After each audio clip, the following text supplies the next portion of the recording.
Salut les disciples de la boxe, c'est Jean-Charles, j'espère que vous êtes en forme. Les gars, nous allons revenir sur les débats houleux qui a eu lieu dans le dernier live où on parlait de l'avant-combat Canelo-Crawford et j'ai lancé un débat, c'est moi qui ai lancé ce sujet. Qui a la meilleure carrière? Canelo Alvarez, Terence Crawford. Bien sûr, on m'a revendiqué que, voilà, Canelo, sa carrière est extraordinaire. Regardez tous les noms qu'il a affrontés, il est incroyable.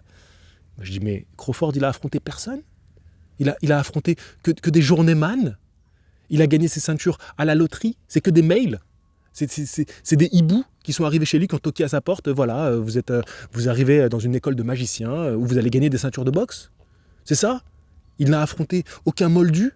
Non, les gars, mais qu'est-ce que c'est que cette histoire? Et dans les commentaires, ça y allait gaiement. Ça y allait gaiement. Canelo, il est extraordinaire. Canelo, il est incroyable. Oh, Canelo. Et moi, en bonne anti-Canelo que je suis, je vais vous rappeler dans cette vidéo pourquoi tu n'as pas d'autre option que d'être pour Crawford. Tu dois être pour Crawford. Mais je vais t'expliquer. Attends, arrête de t'énerver. Je vais t'expliquer pourquoi. Pourquoi il n'y a pas d'autre sens. La raison pour laquelle tu vas regarder ce combat, c'est la seule raison, c'est d'être pour Crawford et que Crawford batte Canelo. Sinon, il n'y a aucune raison d'allumer ta télé et regarder ce combat. Aucune! Sûrement pas la sous-carte, j'ai fait une vidéo pour en parler. D'abord, je vais m'appuyer sur un commentaire. Parce que vous avez des commentaires, vous me régalez. Donc, c'est André Maube qui dit « En termes de palmarès, oui, Alvarez a affronté plus de légendes sur le papier, mais c'est à remettre dans le contexte. Tous les plus gros poissons qu'il a pris l'ont soit battu, soit décision controversée, soit ils étaient carrément sur la fin. Je vais amener des preuves, les gars. Exemple, Mayweather, Bivol, Golovkin, Lara, Kovalev, Cotto, Mosley. Je vais tout revenir en preuve, les gars. Attendez, là, je lis le commentaire. Je vous le mets à l'écran. Et d'ailleurs, je vous mets le lien de la vidéo si vous voulez aller commenter ce commentaire. Commentez le commentaire. Moi, je le commente. Et vous pouvez aussi le commenter, ce commentaire. Voilà. Tout en restant poli, courtois. Mais il a raison, le gars. Pour moi, sa victoire la plus impressionnante en carrière, c'est contre Callum Smith, car il était à son prime et c'était un gros risque de prendre le champion de la caté supérieure. Plus, il l'a surdominé. Si on retire ça, bah oui, il y a de belles victoires contre Saunders, Jacobs, plus tout jeune, Munguia, Ryder, Plant, mais on savait que ces gars étaient en dessous. C'était pas une surprise. Pour moi, Crawford a battu de façon plus convaincante des boxeurs à leur prime, donc ça équilibre le CV à mon sens. Mais je pense toujours que ce combat est un énorme traquenard pour Crawford et que Alvarez sait ce qu'il fait. Maintenant, revenons un petit peu sur les faits, les gars, les faits. Si on prend la carrière de Canelo, voilà, la cannelle. Moi, j'aime beaucoup la cannelle, j'aime cette épice. Mettez-la dans votre café, dans votre chocolat chaud, c'est délicieux. Mais parlons vrai, les gars. En plus, ça remplace un peu le goût du sucre, tu vois, comme ça, au moins, quand tu es en régime comme moi, c'est parfait. Remettons un petit peu tout ça dans son contexte. Si on regarde la première grosse affiche de Canelo, c'est Sean Mosley, d'accord? C'est il y a fort longtemps, mais Sean Mosley, il a 40 balais quand il le bat. 40 ans. Et c'est un jeune Canelo qui casse tout. C'était son premier nom, son premier test, on va dire, mais un mec vieux. Et comme on aime le faire dans la boxe. Donc il savait très bien pourquoi il le prenait. Austin Trout, c'est une belle victoire. Mais est-ce qu'on retiendra Austin Trout dans les mémoires? Non, disons-le. Quand on parle de carrière, de prestige, c'est pas Austin Trout qu'on va rappeler. Floyd Mayweather, il avait 36 balais. Il l'a fait danser. Il l'a fait danser, voilà. C'est la réalité. Ce combat, tu le regardes encore aujourd'hui, c'est incroyable la performance, la masterclass. Ensuite, Erislandy Lara. Erislandy Lara, je suis désolé, très discutable. Très discutable. C'est une victoire. Sur le papier, c'est une victoire parce que c'est ça qu'on retient. 10 ans après, 20 ans après, 30 ans après, on va dire oui, mais t'as battu lui. Comme vous le faites dans les commentaires, vous me faites exactement ça. Oui, mais il a battu lui, il est incroyable sa carrière. Sauf que, si tu te rappelles, Lara, c'est totalement discutable, la victoire. Miguel Cotto, il avait 35 balais, grosse carrière, je vous rappelle, 35 balais, et surtout, pas dans sa catégorie, Miguel Cotto. Pas du tout dans sa catégorie. Et Miguel Cotto, il fait un beau combat. Contre Alvarez. Bon, il n'y a pas de discussion sur la victoire. Moi, j'aime beaucoup Miguel Cotto. Je l'ai rencontré à Cuba, grâce à mon partenaire Glory, qui organise des stages à Cuba. Comme ça, je le place, avant de m'en rappeler seulement en fin de vidéo. Parce que je suis nul pour parler de mon partenaire fidèle, mon ami Glory, qui organise des stages à La Havane. Mais là, je suis chaud, je continue. Donc, Miguel Cotto, il n'était pas du tout dans sa catégorie. Les poids moyens, ce n'était pas sa catégorie. Okay, donc, il savait pour qui il montait, Alvarez. Parce qu'à ce moment-là, il aurait pu prendre Golovkin. Oui, à ce moment-là, il aurait pu prendre Golovkin. Il n'a pas pris, il a pris Cotto. Il savait très bien ce qu'il faisait. Amir Khan, il le fait monter de 2 catégories, il l'éteint. Voilà, parce que c'est pas sa catégorie à Amir Khan. Amir Khan, c'est un bon boxeur, mais encaisser, c'était pas son point fort. Et quand tu montes de 2 catégories et tu prends un puncher comme Canelo, voilà, c'est compliqué. Liam Smith, c'est une très belle victoire, il n'y a rien à dire. C'est pas un illustre nom, mais quand même, Liam Smith, c'est une très belle victoire. Julio César Chavez, encore une fois, on sait très bien pour qui il monte. Il va en poids moyen, parce que là, il filoutait Canelo. Ah, je reste un petit peu chez les super welter, hop, je monte chez les poids moyens. Non, il filoutait de fou. Il prend Julio César Chavez Jr., on sait très bien, arrêtez. Voilà, maintenant, moi à l'époque, j'étais un peu hypé, voilà. Mais je me suis encore fait hyper comme un naïf, comme un benet. Je me suis encore fait hyper Chavez contre Jake Paul. Donc, si je me suis fait hyper maintenant, à l'époque, imaginez comment je me suis fait hyper. Voilà, parce que je suis un naïf, je suis un benet. Mais la réalité, on la sait, parce que je sais aussi sortir de mon rôle de benet et vous dire les choses vraies. On sait très bien pourquoi il a pris Julio César Chavez. Et ensuite, là, il prend Golovkin 2 fois. Mais les 2 victoires, enfin, match nul et victoire, sont controversés. Les 2 sont controversés, c'est tout. Tu pourras me le dire en long, en large, en travers. Moi, je hurle pas au vol. Mais la réalité, c'est qu'aujourd'hui encore, c'est controversé contre Golovkin. Ensuite, Rocky Fending, il l'étale. Daniel Jacobs, c'est une très belle victoire. Même si tu me dis que Daniel Jacobs était certes sur la fin, très belle victoire. Rien à dire, franchement, impeccable. Elle fait partie des grosses perfs de Canelo.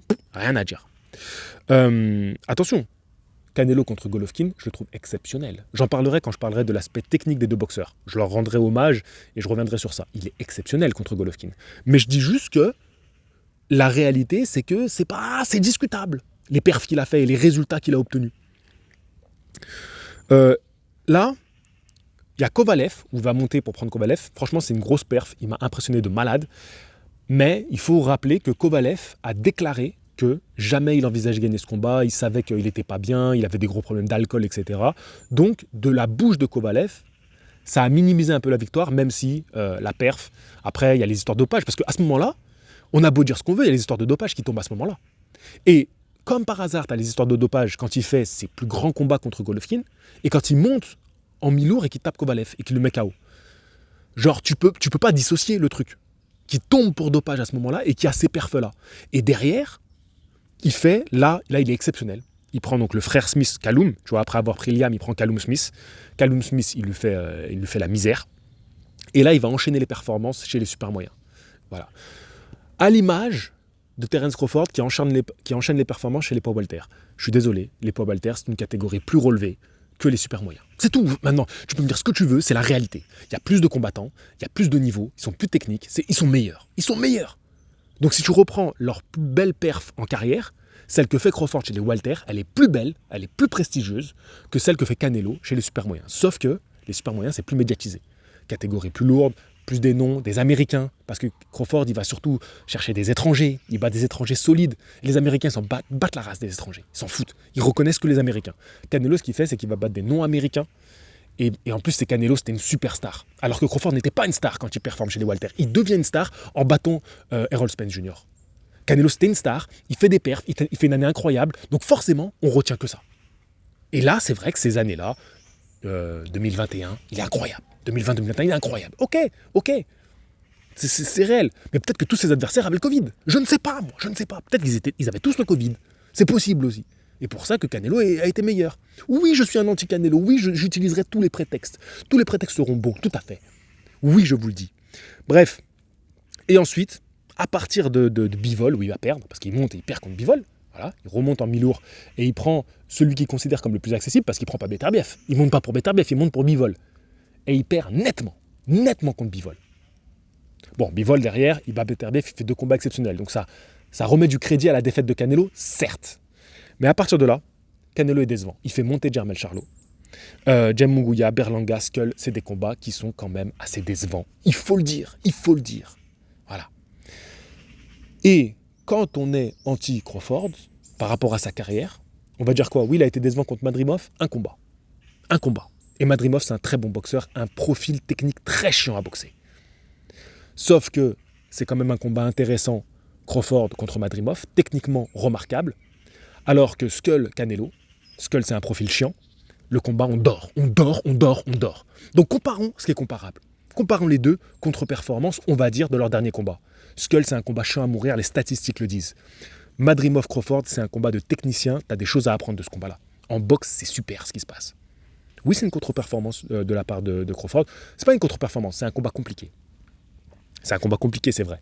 Mais le problème, c'est que Crawford, il a pris des très bons boxeurs que personne ne reconnaît, un peu à l'image de Usyk chez les lourds légers. La carrière de Usyk chez les lourds légers, elle est bien plus intéressante, d'un haut niveau exceptionnel que la carrière de Usyk chez les lourds. Mais on retiendra sa carrière chez les lourds parce qu'il prend des noms, parce qu'il prend des stars, parce que ça ramène du cash. C'est médiatisé, les lourds. Mais ils sont pas meilleurs que les mecs qu'il a affrontés en lourd léger. C'était là les bons boxeurs, c'était là les grands combats de boxe.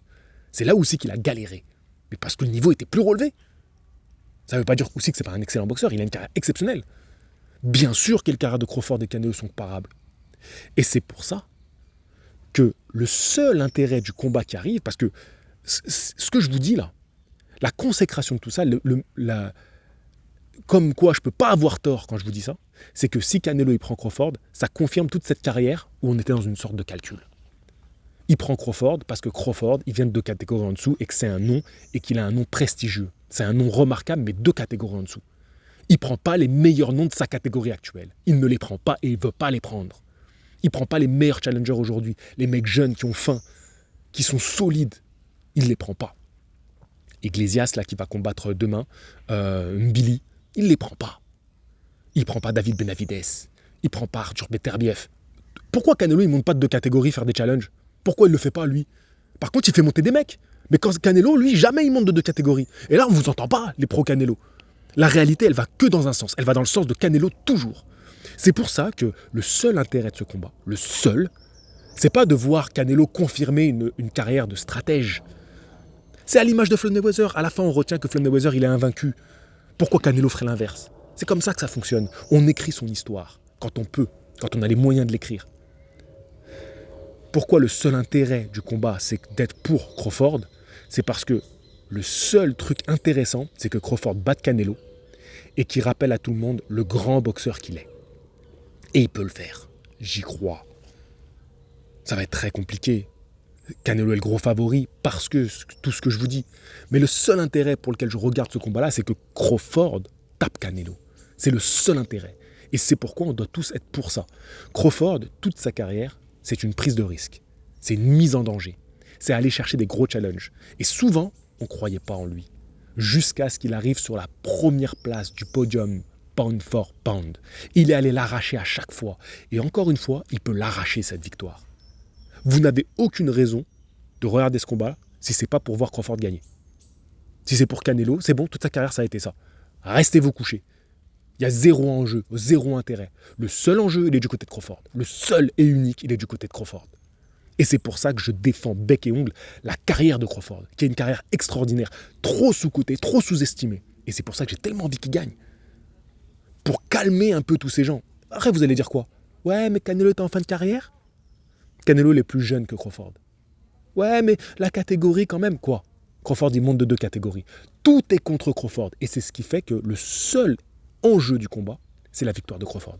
Si Canelo gagne, c'est d'une évidence tellement grosse qu'on sera tous déçus. Tous. On sera tous déçus. On dira tous, ouais, mais on le savait. Elle est là, la réalité. Tous. On dira, mais on le savait si Canelo gagne. Alors que si Crawford gagne, on dira tous, on y était. On a vu l'exploit de Crawford. C'est le seul intérêt et c'est pourquoi tu devrais être pro-Crawford. Pour ces raisons-là, comment tu peux me dire qu'il n'y a pas de discussion sur la carrière de Crawford? Je suis navré, mais c'est pas vrai. Crawford, sa carrière est exceptionnelle. Des super combats. Si tu dis ça, c'est que tu n'as pas vu les combats. Tu n'as pas vu les combats de Crawford. Tu n'as pas vu les adversaires. Tu n'as pas vu ce qu'ils ont proposé sur le ring. Parce qu'ils ont proposé des choses. Elle est là, la réalité. La carrière de Canelo, elle est belle. Mais ce combat, il est trop à l'image d'une carrière qui était dans un calcul stratégique et bien mené. Une star qui fait ce qu'il veut, qui prend les mecs quand il veut, au moment où il veut, dans les conditions qu'il veut. Un mec qui a été pris pour dopage. Voilà de quoi on parle. Voilà pourquoi je ne suis pas pour Canelo. Et c'est les derniers combats de Canelo, je vous le dis à chaque fois, je le trouve sur le déclin et je le trouve décevant. C'est pas le cas de Crawford. Même sa victoire difficile contre Madrimov, c'est pas un combat chiant. C'est un combat technique, mais pas chiant. C'est réel. Voilà. C'est réel. Vous aurez des contre-arguments, Mais les faits sont là. C'est factuel, les gars. Alors bien sûr, en termes de pay-per-view, de beef, de star, Canelo a un plus gros CV. Oui, mais on parle de sport, on parle de performance sur un ring. Et les plus beaux combats à voir qualitativement, ce n'est pas les plus grands boxeurs les plus renommés. Salvador Sanchez est exceptionnel en boxe. Est-ce que c'est le boxeur le plus connu?